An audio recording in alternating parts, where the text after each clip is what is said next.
бардык тилди үйрөнүүдө фундамент өтө маанилүү. Кол жеткис нерсе катары көргөн эмесмин. Белгилүү бир деңгээлде сенин чет өлкөлүк экениң билинип турат да. Чакырыктар менен бир четинен кызык, бир четинен татаал деп айтып кетер элем.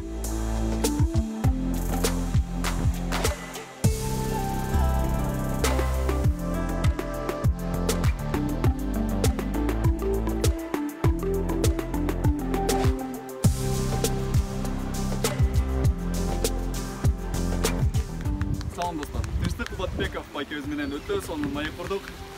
Алтындай болгон кеңештерин бизге берди. Жана ал кеңештерди эгерде биз аткара турган болсок, биздин дагы карьерабызда өтө сонун бир ийгиликтерди жаратабыз. Анда эмесе, бул видеого сиздердин назарыңыздарды бурабыз. Салам алейкум Тынчтык байка. Алейкум ассалам. Ишмейлик менен кабыл алып, бизге өзүбүздүн маек менен бөлүшөм деп келгениңиз үчүн чоң рахмат. Силерге рахмат. Алдыда да көптөгөн темалар сүйлөшөбүз. Эң башында ушул суроону мен көп берип келем да. Кыргызстанда көп адамдар, көп балдар бир эле шартта жана бир эле шартта окушат, бир мектепте окушат. Мындайча айтканда плюс-минус бардык жашоо шарттары деги эле бирдей сыяктуу да. Анан эмне үчүн кээ бир балдар сыртка чыгып, өзлөрүнүн жанагы ичинде болгон чек араларын жыртып чыгып, сыртка чыгып мындай ийгиликке жетишет, ал эми кээ бир балдар жетпей калышат. Мунун сыры балким бардыр. Аябай жакшы суроо экен. Негизи бул суроонун үстүндө көптөр ойлонуп бүгүнкү чейин ошону айтып кетейин биринчиден. Экинчиден жеке өзүмө келсем, чет өлкөгө чыгайын, чет өлкөнү көрөйүн деген нерсени мен ушул күнгө чейин эч мындай кол жеткис нерсе катары көргөн эмесмин. Эч эстей албайм да ал нерсеничи. Анан менин жашоомдогу шарттар төмөндөгүчө болду айтып кетсем болот. 10 классымда Америкага кетпей калганда бүт сынактардан өтүп, бүт нерсе даяр болуп туруп, анан бирок бир катан айынан ошол учурда технологиянын бир аз өнүкпөгөнүнүн айынан эми айыл жергелеринде мындан 15 жыл мурун андай эле технология өнүккөн эмес да. Ошон үчүн кетпей калгамда мүмкүн подсознательно менде ошол нерсе калып калса керек. Баягы мен бир күнү ушул чет өлкөгө чыга турган кыялымды орундатам деген нерсе өжөр адам болгонум үчүн мүмкүн ошол жерден калып калса керек. Бирок чын айтсам ал нерсени мындай өжөрлөнүп мен чыгышым керек, мен чет өлкөгө барышым керек деп аябай талпынганымды эле көп эстей албайм. Жөн гана ошол аракет кылып өзүм мындай ийгиликти кандай көрсөм ошол ийгиликтерге жетип, багындырып, жана ошол Кыргызстанда уже бүт ийгиликке жетип, бүт нерсени тажрыйба кылып көргөндөн кийин эми баягы башка жака барып өзүмдү реализация кылышым керек деп потенциалды ачышым керек деп калганда мүмкүн ошо жашоо мени ушинтип өзү эле мындай алып келип койду окшойт деп ойлойм да. То есть шарттар ошого жараша туура келип калган да. Ооба. Ал эми баягы кээ бирки жаштар же кээ бирки адамдар чыкпай калат деп атпайсызбы? Мүмкүн ошо алар Кыргызстандагы потенциалын ача албай ошол жерде калып калышы мүмкүн деп ойлойм да. Демек бир тепкичти аттай элек, алар 4 тепкичке атташ үчүн биринчи, экинчи, үчүнчүнү атташ керек болот. Алар бирде турушат балким, ошон үчүн балким. Көптөн бери сыртта жүрөсүз, айтыңыз 9 жылдан бери дедиңиз, бир Турцияда, бир Кытайда жана ар кайсы жактарда өзүңүздүн тажрыйба топтоп дегендей саякат менен. Сыртта жашагандын эң чоң кыйынчылыгы кандай? Сыртта жашаганын эң чоң кыйынчылыгы менин оюмча мекенди жана жакын адамдарыңды сагынуу деп ойлойм. Бул эң чоң кыйынчылыктардын бири. Анткени биз адам катары социалдык жандык болгонубуз үчүн курчообузда ар дайым жакын адамдарыбыздын болушун аябай каалайбыз жана муктаждыгыбыз бар да ошол нерсеге. Ошондуктан чындап сен жакын сезген адамдарың сенден алыс болсо бул өтө оор. Анын үстүнөн баягы сезимтал адамдар үчүн ал өтө эле экес оор деп ойлойм. Сезимталсызбы? Мен өзүмдү сезимтал деп эле айта албайм, бирок жакын адамдарыма, үй бүлөмө, досторума болгон жакындыгым да өзгөчө да. Алар үчүн болгон сезимдерим өтө өзгөчө болгондуктан мени ар дайым тартып турат да мекенге. Ошон үчүн эң көп тартып турган нерсе ошол. Муну кантип жеңесиз? Азыр эми мындай технология өнүгүп жакшы болуп калды. Ошол мисалы WhatsApp'тан сүйлөшө коесуз, видео чала коесуз. Ошол мындай канча процент сиздин ишиңизге мокумузду кандырат? 30% мокумду кандырат. Ал эми башка убакыттарда мүмкүн болушунча ошо бир жашоомдо боштук таштабаганга аракет кылам да. Мүмкүн болушунча жашоомду толтуруп, жаңы хоббилер таап, саякаттап, мүмкүн болушунча ошо ойго чөгүп кетпегенге аракет кылам да. Ошондо мындай ошол сагынуу сезимин жеңем деп айта алам. Демек лайфхак экен бул жакта. Эгерде сен убактың бош болсо, ойлонууга убактың көп болот, ошончо өзүңдүн ишиңе жей бересиң, отуруп. Ооба, ошон үчүн мүмкүн болушунча бир нерсе менен арек болуп туруш керек ар дайым. Ошондо эч кандай мындай бош убактың болбойт да, мындай башка бир нерселерди ойлогонго же куса болууга эч кандай мүмкүнчүлүк жана убакыт болбойт. Андан башка чет өлкөдө жашоонун эң оор нерселердин бири белгилүү бир деңгээлде сенин чет өлкөлүк экениң билинип турат да. Кайсы жерге барба, өз мекениңде эмес экенин билип калат. Өз мекениңде эмес экени билинет. Башкача айтканда, ал жердеги маданият башкача, адамдары башкача, баары бир айырма сезилет да. Анан кийин 5 кол тең эмес демекчи. Ошол жердеги адамдар сага ар түрдүү мамиле жасашы мүмкүн. Мисалы 99 сени өзүнүн бир туугандай көрсө, бир адам сени өзүнүн бир туугандай көрбөйт жана сени мындай чет өлкөлүк катары кабыл алат дагы, жат кабыл алып, сага мындай сен көңүлүңдү орчу мындай сөз сүйлөп коюшу мүмкүн, мамиле кылып коюшу мүмкүн. Ошондо мындай ошол момент болсо да мындай кайгырасың да, мындай маанайың түшөт. Экенимде мындай болмок эмес деп. Ооба, ошентип ойлоп кетесиң. Анан конечно, ал бирок моментально болгон нерсе, бирок баары бир адамга таасирин тийгизет ошол нерсе, негатив таасир тийгизет. Ошо мен ушул эки эң мындай чоң кыйынчылыкты айтып кетер элем. Анткени бул жерде мына нерсени айтып кетким келет да. Чет өлкөдө жүргөндө мүмкүн болушунча баягы жакын адамдарың көп сансаноо болбосун деп жакшы нерселерди бөлүшкөнгө аракет кыласың. Ошондо мындай көпчүлүгү ойлойт экен да, жыргап эле жүрүшөт булар чет өлкөдө депчи, эч кандай көйгөй жок деп. Чынында баягы сахнанын аркасында ошол көптөгөн кыйынчылыктар бар. Бул нерселерге даяр болгон адамдар гана жашап кете алат. Психологиялык жактан. Ооба, психологиянын күчтүү болушу өтө маанилүү. Анткени баягы адам өздөрү сезет да. Мен азыр экөөбүз жолдо башка жерде айтпадым да. 3 курс бүтүргөндөн кийин баары эле ачык эле айткам да. Мисалы өзүмдүн деканыма, ректорго мен Манаста бүт профессорлордун сабагын алдым, бүт сабактарды алдым, башка бөлүмдөрдүн сабагына кирдим. Мен мисалы 4-курс эгерде бул жерде кала турган болсом, ошол эле мугалимдер менен окуйм, мындай жаңы бир нерсе албайм, жаңылык жок болот дегем да. Ошондуктан мен жаңы нерсени көрүшүм керек. Мени Турцияга жөнөткүлө деп өзүм баргам да. Анткени айтып атпайм, мен уже Кыргызстанда потенциалымды ачкам да, и ал жерде мындай жаңы бир нерсе калган эмес менимче. Ошон үчүн уже менде мындай бир жаңы этап болгон умтулуу пайда болду. Ошентип чет өлкөгө чыгып кеттим да. Демек, сиз айткандай эле жанагы бир нерсени кылып атсаң, ошону аягына чейин кыла турган болсоң, сен бир тепки чапташ керек экенин ичиңен сезесиң, жана ошого жараша шарттар түзүп. Ооба, мындай жашоо дагы сага шарт түзүп коет. Анан өзүң дагы ошого умтуласың да, баягы жаштын тилегин берет деген сөз бар го. Ошого да аябай ишенем. Баягы албетте тилек кылып коюп эле отура бериш керек. Ошол этаптарды басып өткөргөндөн кийин, аракет кылгандан кийин болот да. Мындай нерсе бар да. Кыргызстанда көп секторлор өнүп көргөн үчүн көптөгөн кесип түрлөрүн да билбейбиз да. Кыргызстанда турчу. Мисалга алсак, мен иштеген компанияларда өтө көп бөлүмдөр бар да, өтө көп департаменттер бар да. ошол эле алсак финансовый отделде ичинде бөлүнүп кетет. Корпоративный финансы, бухгалтерия, бюджет жана отчеттуулук деп бөлүнүп кетет да. Анын ичинен карап көрсөң, мисалы бухгалтерия да өзүнүн ичинде бөлүнүп кетет. General accounting, trade accounting, retail accounting, international accounting деп бөлүнүп кетет да. Ар бирөөнө адистер керек болчу. Мисалы мен international accounting, то есть федералдык бухгалтерия багытында адистер иштейм.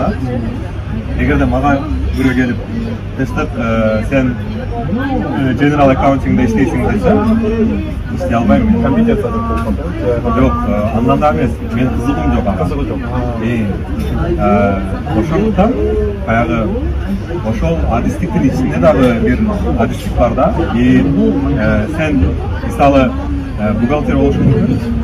Бирок федералдык бухгалтерияда адистешип, башка жакта иштей албашың мүмкүн да. То есть бул не только компетенция, алоо дагы бар да ичиндечи. Анан ошол учурда бизде product management деген чоң бир департамент бар. Анын ичинде мисалы эч укпаган сөздөрүмдү айтам азыр. Планинг туксаң керек, планирование, отдел планирования бар. Мисалы алар кайсы магазинге канча товар жөнөтүш керек, кайсы товардан жөнөтүш керек деген нерсени айтат. Allocation деген департамент бар. Ошонун аллокациясын карайт. Андан кийин buying деген департамент бар. Алар жаңы модельдерди сатып алып беришет, мисалы чет. Анан ошолорду өзүбүздүн компаниянын концептине жараша өндүрөбүз. Андан кийин sourcing деген департамент бар. Ал sourcing ошол товарды өндүрүш үчүн материалдарды алышат. Андан кийин visual merchandising бар. Алар, допустим, магазиндердин концептин карашат. Магазиндер кандай оформление болуш керек андай.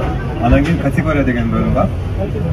Алар ошол кайсы категорияда кайсы товар болуш керек деген нерселерди айтам мындай. Айтпайм, бир эле чоң департамент бөлүм бар да. Аябай сонун болду ошол бул жакта. Мисалы бир адамга барып туруп бухгалтер болосуң десе, бизде бухгалтердин эмеси кандай? Репутациясы. Отурат, жанагындай калькулятор менен отуруп, эртеден кечке чейин басып. Андан кийин жана толук деген китептерди алып алып, документтер келет. Өтө скучный жумуш, мындай. А бирок ичинен карап көргөндө сиз айтканыңыз аябай сонун ачылып болду окшойт. Сизде эгерде бухгалтер болууга каалооңуз бар, бирок ал жактан акча таппайм деп кыйналып жатсаңар, анда балким интернешнл бухгалтерия керек болсун. Аябай сонун болду. Анткени менин деле айтпайм, Кыргызстанга барып, тештик келип там главный бухгалтер бол десе, боло алам. Анткени international accountingде бүт бухгалтериянын бүт детальдарын көрөсүң да. Бирок ошол процесс маанилүү да. Мисалы, мен неге бул багытты тандадым? Анткени биринчиден менин жумушум түз чет өлкөлөр менен байланыштуу. Башка айтканда, мен чет өлкөлөрдөгү филиалдардын бухгалтерия бөлүмүн жетектейм да. Башка айтканда, ал жерде ушул иштей турган адамдарым бар. Ошол документацияларды программага кирген, эсептеген. Мен ошонун үстүнөн ошол артык отчетторду текшерем, процесстерди башкарам. Бул жактан кээ бир нерселерге подтверждение бериш керек болсо подтверждение берем. Анан жылына 4-5 жолу барып келип турам. Ошол өлкөгө барып, на месте текшерип, ошол эле учурда өзүмдүн ал жердеги командама мотивация берип, ошол иштерди кылганда, получается менин ишим процесстерди жана адамдарды башкаруу, отчеттуулук жана саякат. Ошон үчүн мен аябай сүйөм да өзүмдүн бөлүмүмдүчү. Ошон үчүн баягы келип ойлошум мүмкүн, мындай бухгалтерия десе, постоянно отурса керек депчи. Жок, андай иш мен үчүн дагы скучный да, чындап айтсамчы. Меники мындай багыт башкачараак болгон үчүн өзүмдүн жумушумду аябай сүйөм да. Азыр деле мисалы көп абитуриенттер ушуну ойлошот го, мен банкка барсам көп акча менен иштейм депчи. Бай эле ойлошот да, иштегендер болмакчы. Колунда күн сайын миллиондор айланышы мүмкүн, бирок өзүнүн зарплатаңыз аз болуп калышы мүмкүн. Ооба да, конечно. Ошон үчүн баягы азыр технология өтүп атат. Kudayga şükür. İzildeş gerek. Hiç yerinde izilde. Misalı, bugaltı bolun geliyor. Anda bugalteriyanın izilde. Ne istesen bu, anda proseslerini büyük var izildeş gerek da. Oşundan da canlı bir nesler çıktı aslında. Ama Мына сыртқа шыққанда бұл бізге ең керекті болған нәрселердің бірі бұл тіл да. Тілдің маанилүүлүгү акыркы жылдардан да элдер сезе баштады окшойт да. Бирок ошол эле убакта мектептен тилди үйрөнгөнгө талпынуу азыр биздин мамлекетте бир аз мындай деңгээлди ылдый да. Тилдин канчалык маанилүүлүгү бар жана тилди деги эле кантип өздөш керек? Негизи азыркы учурда сен айтып кеткендей тил бул өтө актуалдуу маселе. Анткени эгерде бир окуучунун деги эле бир адамдын чет өлкөгө чыгып кыялы же чет өлкөгө чыгып бир карьера куруу же мисалы 4-5 жыл жашап келейин бир тажрыйба алып келейин деген максат болсо анда минимум англис тилин билиши керек да. Мисалы биздин Кыргызстанда биздин эң чоң артыкчылыгыбыз, бизге берилген эң чоң бир мүмкүнчүлүк десем болот. Бул мектептен баштап кыргыз тилин, орус тилин жана англис тилин өздөштүрүп башташыбыз.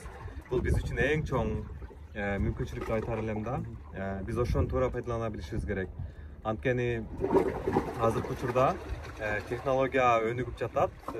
Бул нерсени мындай жаман жакка колдонгон жаштар да көбөйүп кетти да. Мисалы көбүнчөсү ойун ойнойт телефондон же компьютерден ойун ойнойт. Максатсыз эле пайдаланыпчы. Биз тескерисинче бул нерсени туура пайдалана билишибиз керек да. Баягы чек аралар ачылды десем болот технология менен, интернет менен. Эч кандай бир чек калган жок да. Биз каалаган адамыбызга, каалаган мүмкүнчүлүгүбүзгө, каалаган ресурска ошол интернет аркылуу жете алабыз. Айылда отурасыңбы, шаарда отурасыңбы? Айырмасы жок. Ошону пайдалана билишибиз керек. Анткени жеке эле өзүмдүн тажрыйбамды айтып кетсем, мисалы биздин компаниянын Кытайдагы офисине англис тилин мыкты билген бир финанс менеджерин издедик да. Анан тилекке каршы өзүбүздүн пулубузга толгон бир адис таап алган жокпуз. Анан мага сунушташты. Мисалы мен Кытай тилин билбейм негизи. Бирок ошого карабастан мага сунуш кылышты, иштеп бер дешти. Анткени мен англис тилин билем. Түрк тили билем, кыргыз тили жана орус тили. Анан баштапкы этапта англис тили менен иш жүргүзсөң болот дешти. Мен дагы ошого өзүмө ишендим. Барып англис тили менен Кудайга шүгүр ошол ишти алып кеттим. Анан бара-бара Кытай тилин дагы өздөштүрүп баштадым. Азыр учурда Кытай тилин үйрөнүп жатам. Бул менен мен айткым келет. Эгерде адам бир чет тилин билсең эле, мындай жаңы бир эшик ачылат да. Бир эле чет тил менен, эки тил билсең, эки эшик ачылат. 3 тил билсең, 3 эшик ачылат дегендей да. Мындай алдыңда болгон опцияларың көбөйө берет да бара-барачы. Ошон үчүн азыркы учурда мүмкүнчүлүк болуп жатканда, ошо мектептен баштап үйрөнүш керек. Убакыт бар. Убакыт да бар, ресурстар бүт баары бар. Анан мен айтып кетер элем, бардык тилди үйрөнүүдө фундамент өтө маанилүү. Эгерде фундаментиң жакшы болсо эле, дальше өзүң өздөшүп кетсең болот да, бардык эле тилдичи. Ошондуктан баягы өз алдымча үйрөнөм деп дебеш керек да. Мисалы мектепте ошол сабак бар болсо, анда ошол сабакты жакшы өздөштүр. Андан кийин дальше өзүң алып кетсең болот ал нерсени. Мисалы YouTube'да көптөгөн азыр видеолор бар, сабактар бар. Бесплатный ресурстар. Алар бесплатный ресурстар бар. Бесплатный приложениялар бар. Аларды колдонсоң болот дегендей. Бирок ошол эле учурда айтып кетерим, эң негизгиси фундамент жакшы болуш керек да. Ошон үчүн мен мисалы Кытай тилин өздөштүрүүдө эң биринчиден ошо Кытай тили мугалим менен өздөштүрүп баштадым. Курс менен. Анткени мен фундаменти жакшы кылып алсам, дальше мен өзүм алып кетем деп билем да. Мисалы өзүмө ишенем.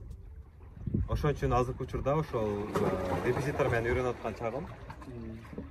Буюрса белгилүү бир убакыттан кийин мен ошол сезгенден кийин ошол эме деңгээлди. Мындан кийин мен өзүм алып кетип алам. Өзүм алып кетип алам деп ошол приложениялар менен, YouTube сабактары менен алып кетем да буюрса. Ошон үчүн тил өтө чоң мааниге экенин мындай дагы белгилеп кетким келет да.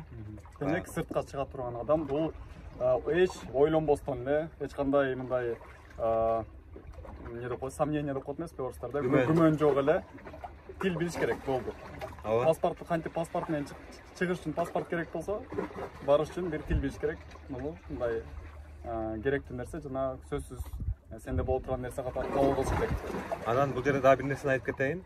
Мисалы жаш кезде тил үйрөнүү менен убакыт өтүп калгандан кийин тил үйрөнүүнүн өтө чоң айырмасын байкап турам мен. Анткени студент кезде же окуучу кезде бат өздөштүрсөң, бир нерсени бат жаттасаң, ал эми жаш өткөн сайын, мисалы 25-30 жашка келгенден кийин уже эске тутумдан начарлап баштайт экен. Анан ошол эле учурда өзүңдүн негизги кылган башка жумушуң болгон үчүн концентрацияны эки жака мындай бирдей бөлүш кыйын экен да. Ошон үчүн мисалы мектепте же студент кезде студенттин же окуучунун эң негизги иши окуу болгон үчүн ошол учурда өздөштүрүп калыш керек экен көп нерсени. Мээ дагы даяр болот. Шарттар да ошого жараша. Ошон үчүн баягы жаш кездеги мүмкүнчүлүктөрдү жана потенциалды эң туура пайдаланыш керек экен да. Ушуну айтышат да, мисалы дагы бир өтө суроо берилген, мисалы Кыргызстанда да шарттар өтө жакшы эмес кандайчы жашоо шарттары. Адамдар айтып коюшат ушул сыртта жүргөндөр өтө кыйын жарандарыбыз сыртта жүрөт депчи. Сиздин оюңузча Кыргызстанда жашагандар кыйынбы, ошол шарттарда жашап жүргөндөр же сыртта жүрүп сыртта жашап жүргөндөргө кыйынбы? Кимиси кайсыл эрдик кайсы жакта көбүрөөк керек болот? Мисалы мен жеке өзүм айтып кетсем, Кыргызстанга барган сайын суктанам.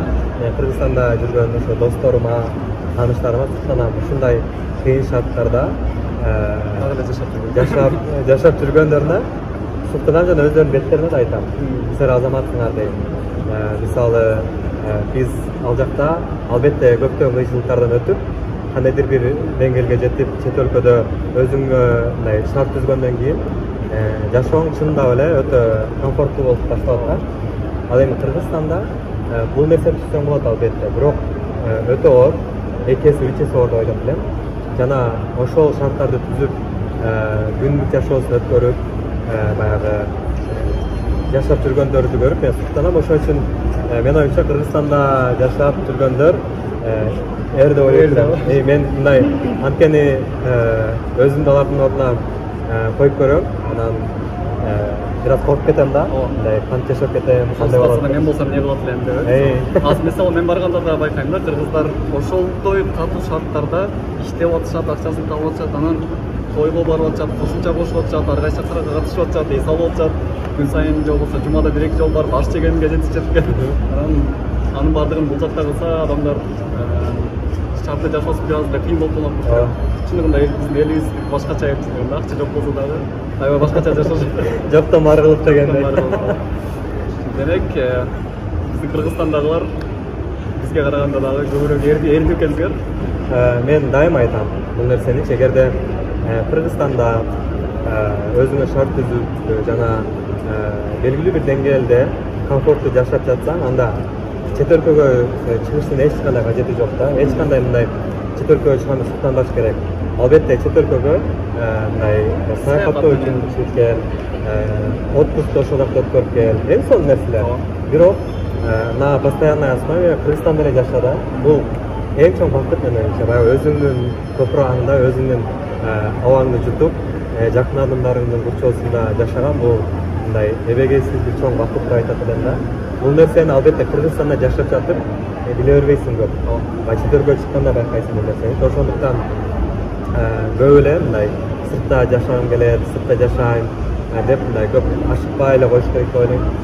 Мындай деп айтсак болобу, чет өлкөдө жүргөндөр деле эгерде Кыргызстанда ошондой стабилдүүлүк бар болсо, өзүнүн жашоосунда ошондой мүмкүнчүлүктөр бар болсо, чет жакта Кыргызстандыктардын баардыгы эле 100% болбосо да 90% Кыргызстанда жашаганга ыраазы. Ооба, албетте. Мен анткени өзүмдүн чөйрөмдү деле айтып кетейин. Көпчүлүк эле ушул нерсени айтышат. Кыргызстанда ушул эле шарттарды түзө алсам или ушул шарттардан жок дегенде жарымын түзө алсам, мен Кыргызстанда эле жашамакмын деп айткандар аябай толук турат. Эми албетте чет өлкөгө чыккандан кийин стандарттарың бир аз көтөрүлөт.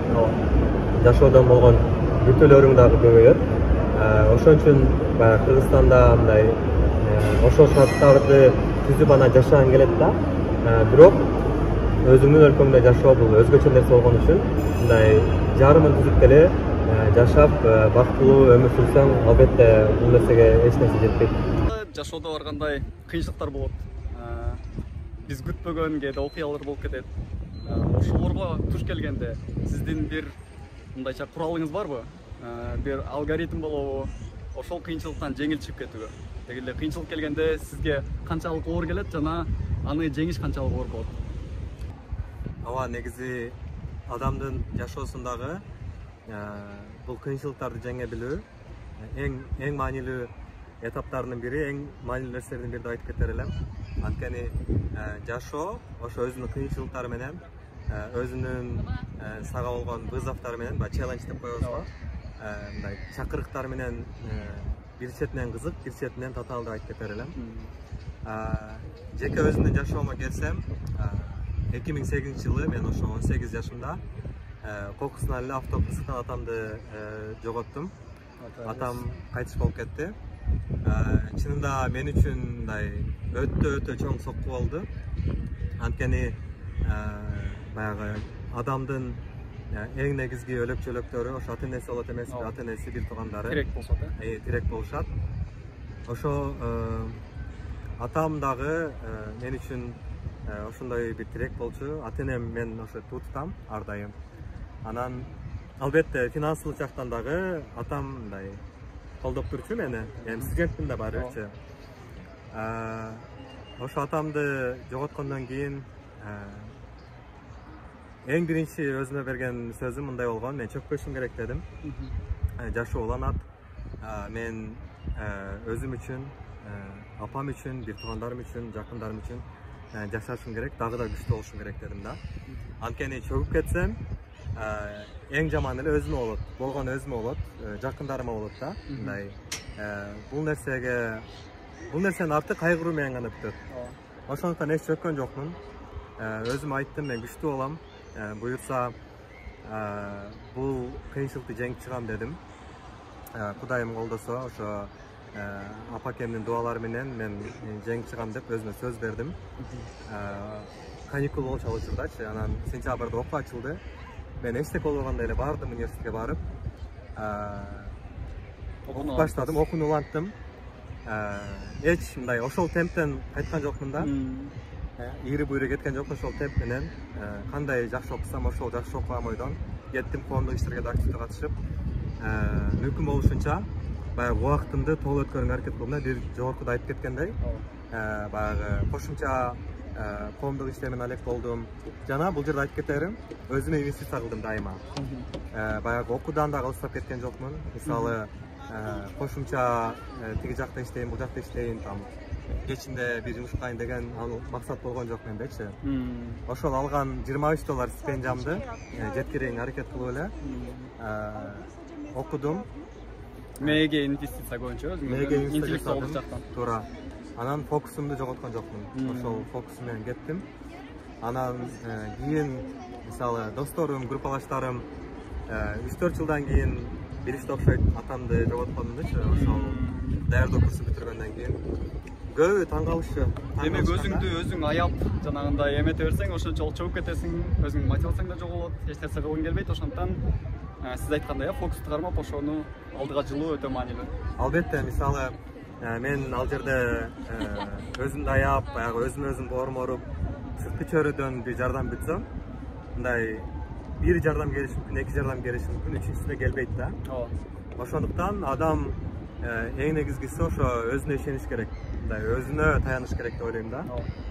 Баягы албетте ата эне, бир туугандар, жакын адамдарың сени колдой турган эң негизги адамдар. Бирок эгерде адам өзүнө өзү мотивация кыла албаса, өзүнө ооба жол көрсөтө албаса, ал баары сынат да. Ошон үчүн эч чөкпөгөнгө аракет кылдым.